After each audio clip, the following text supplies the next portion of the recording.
സ്ഫോടനത്തിൽ 13 മരണം. ഇപ്പോഴും ആശുപത്രിയിൽ ബാക്കിയുള്ളത് 9 പേരാണ്. അവരുടെ ആരോഗ്യനില എന്താണ് എന്നത് സംബന്ധിച്ചുള്ള വിശദാംശങ്ങൾ കൂടി നമുക്ക് ആവശ്യമുണ്ട്.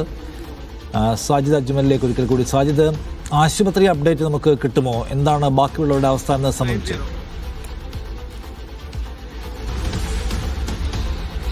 നമുക്ക് ഇവിടെ നിന്ന് ജനപ്രതിനിധികളുമായും ഉദ്യോഗസ്ഥരുമായും സംസാരിക്കുമ്പോൾ ആശുപത്രിയിലുള്ള പല ആളുകൾക്കും ഗുരുതരമായി തന്നെ പൊള്ളലേറ്റിട്ടുണ്ട്. അതിൽ ചില ആളുകളെയെങ്കിലും ജീവിതത്തിലേക്ക് തിരിച്ചു കൊണ്ടുവരാൻ കഴിയും എന്ന ഒരു പ്രതീക്ഷയാണ് ഉദ്യോഗസ്ഥർ പങ്കുവയ്ക്കുന്നത്, ജനപ്രതിനിധികൾ പങ്കുവയ്ക്കുന്നത്.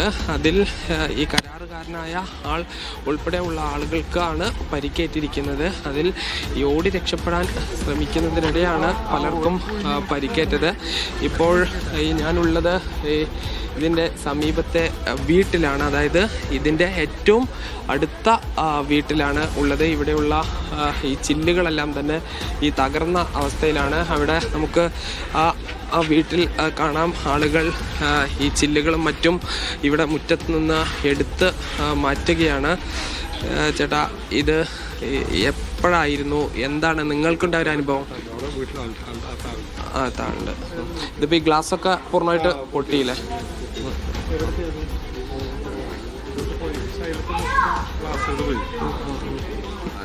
ഒരു സൈഡിലത്തെ മൊത്തം ഗ്ലാസ്സുകൾ പോയി. ഈ പാടത്തു നിന്നുള്ള പ്രഷർ വന്നതെന്ന് തോന്നുന്നു. ഈ സൈഡിലേക്ക് അത്ര പ്രശ്നം പറ്റിയിട്ടില്ല. ആ സൈഡാണ് കൂടുതൽ. മൊത്തം ഗ്ലാസ്സുകൾ, ജനലിലെ ഗ്ലാസ്സുകൾ പോയി. ആ മൂലയ്ക്ക് ചെറിയൊരു ക്രാക്ക് വീണിട്ടുണ്ട് വാർപ്പിനോട് ചേർന്നിട്ട്. വാർപ്പിൻ്റെ അടിയിലായിട്ട് ഗ്ലാസ് മൊത്തം, ജനലിന് ഒരു എല്ലാ ഗ്ലാസും പോയിരിക്കുക. ഇതാ ഈ വീടിൻ്റെ വലിയ ഒരു വീടാണ്. ആ വീടിൻ്റെ ഈ ഗ്ലാസ് പൊട്ടിയിരിക്കുന്നു. അതോടൊപ്പം തന്നെ ഈ മറ്റ് ഈ ക്രാക്ക് വീഴുന്നത് ഉൾപ്പെടെയുള്ള സംഭവങ്ങളാണ് ഉണ്ടായിരിക്കുന്നത്.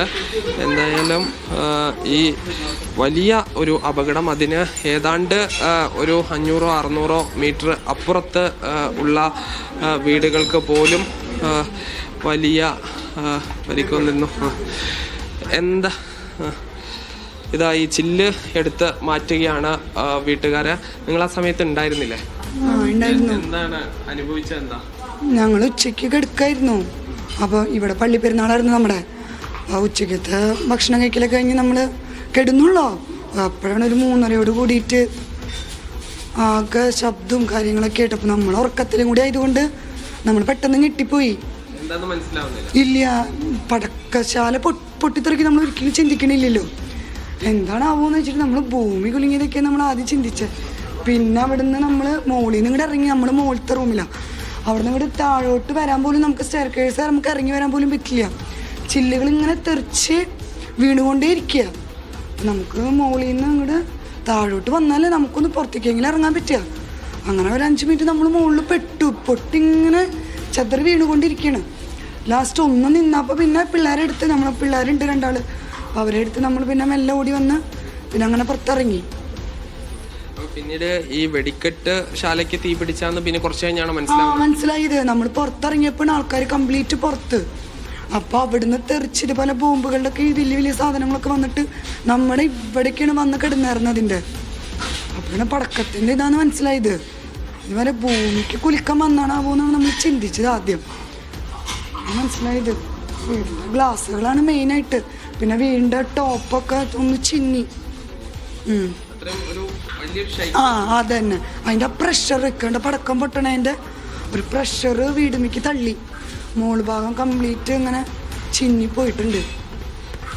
അത് ഈ പാടത്തിന് ഇക്കരെയാണ് ഈ വീട്, അതായത് ഏതാണ്ട് ഒരു 500 മീറ്റർ ഇപ്പുറത്താണ്. ആ വീടിനാണ് ഇത്രയും, അതാണ് ഏറ്റവും അടുത്തുള്ള വീടുകൾ എന്ന് പറയുന്നത്. അതാണ് ഒരു ഭാഗത്തെ ഈ ഗ്ലാസുകൾ പൂർണ്ണമായും, ചില്ലുകൾ പൂർണ്ണമായി തകർന്നു. അത് വൃത്തിയാക്കുകയാണ്.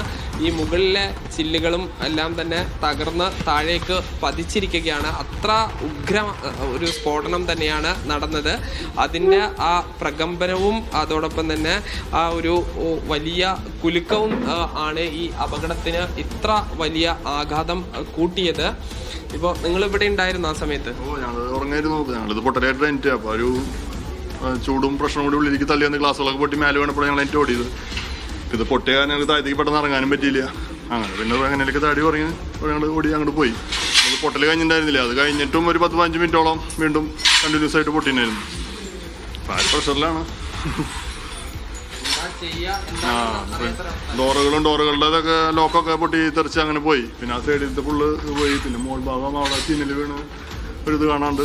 അപ്പം ആ ടെൻഷനിൽ നിൽക്കണു, പ്രഷർ. പിന്നെ കുറേ പേര് അതിൻ്റെ ഉള്ളിലുണ്ടെന്ന് പറഞ്ഞു കേട്ടു. അവരുടെ കാര്യങ്ങളും ഈ രക്ഷാപ്രവർത്തനത്തിന് പിന്നീട് ആളുകളും പോലീസും ഒക്കെ എത്തുന്നപ്പോ പെട്ടെന്ന് എത്തിയോ? അവരൊരു ഞങ്ങളിവിടെ നിന്ന് താഴത്തേക്ക് ഇറങ്ങി ഒരു 10-15 മിനിറ്റ് ആകുമ്പോഴേക്കൊക്കെ എത്തി. പിന്നെ അവിടെ എത്തിപ്പെടണമെങ്കിൽ ചെറിയൊരു ബുദ്ധിമുട്ടുണ്ട്. റോഡായിട്ട് കണ്ടിന്യൂസ് അങ്ങോട്ട് കണക്ട് ചെയ്യുന്ന റോഡില്ല. അപ്പോൾ അതിൻ്റേതായിട്ടുള്ള ചെറിയ ബുദ്ധിമുട്ടുള്ളവർക്കുണ്ടായിരുന്നു. പിന്നെ ആ വഴി മറ്റേ ഫയർഫോഴ്സ് വരാനും പിടിക്കാനൊക്കെ അവിടെ എത്താനൊരു ചെറിയൊരു ഇത് റോഡ്. ജോലിക്കാരായ ആളുകളൊക്കെ ഇവിടെ ഈ നാട്ടുകാരായ ആളുകൾ തന്നെയാണോ? ഇവിടെ ഉള്ളവരല്ല, പുറമെന്നുള്ളവരും ഇവിടെ ഉള്ളവരും അങ്ങനെ കുറച്ച് പേരുണ്ട്. കൂടുതലും പുറമെന്നുള്ളവരാണ്. പാലക്കാട് ഭാഗത്തു നിന്നൊക്കെയാണെന്ന് തോന്നുന്നു. ഇവിടെ കണ്ടുപരിചയമുള്ള ആൾക്കാരല്ല. അവർ താമസിക്കുന്നതൊക്കെ ഇവിടെ തന്നെയാണ്.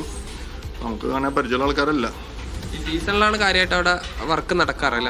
എപ്പോഴും ഉണ്ട് സംഭവം, എപ്പോഴും ഉള്ളതാണ്. ഇപ്പോൾ തിരുവമ്പാടിയിൽ നമ്മുടെ ഇവിടുത്തെ പെരുന്നാളിലൊക്കെ ഇപ്പോൾ ഈ അടുത്ത് അവിടെ ഉണ്ട്. അപ്പോൾ ഇതിൻ്റെ ഈ തിരുവമ്പാടിയുടെ വർക്ക് തന്നെ അവർ കുറച്ച് മുന്നേ തുടങ്ങാറുണ്ട്. 3-4 മാസം മുന്നോട്ട് തന്നെ തുടങ്ങും. പിന്നെ എല്ലാ പൂരങ്ങളിലും നെന്മാറ അങ്ങനത്തെ വലിയ പൂരങ്ങളൊക്കെ ഇവിടെ ചെയ്യണത് ഇവിടെയാണ്.